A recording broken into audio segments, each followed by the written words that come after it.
Nā, kei te whakarewa kura puoru hou, te rōpū e tautoko ana i ngā rangatahi ma te pukupuku, a rā te rōpū canteen.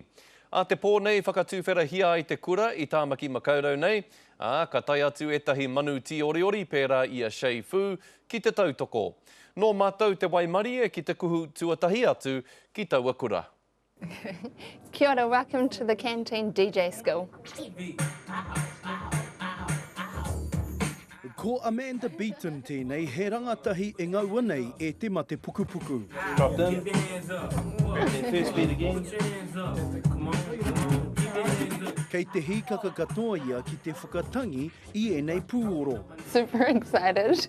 I just think like music too is an awesome release as well, so I think that's a great thing for Canteen. Loko tahi tau a Canteen, Tāmaki Makaurau, e whakarite ana i tā rātou kaupapa ki te awhi i ngā rangatahi pērā i Amanda. To create a musical environment where they can come in and they can play with instruments, the guitar, the piano, but also one of the biggest things we have launched here is our new DJ school. A te pōnei ka tukua e tēnei kaumātua i ngā karakia whakawātea kia tūwhera i te kura nei ki te ao. Ka repe nei te nui i tēnei wā.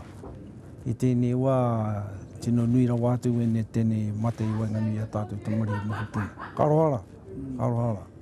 Toko whāngā hoa a Amanda kua hinga i te mate tū kino nei. Te katoa rātou kāore kore, ka tino ngā kaunui ki tēnei kura puoro hou e ai ki Amanda.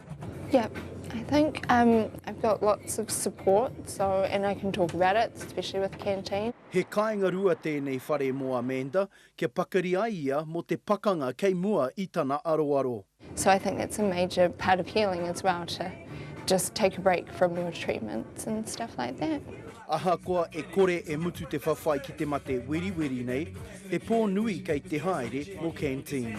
Roihana Nuri, Te Karere.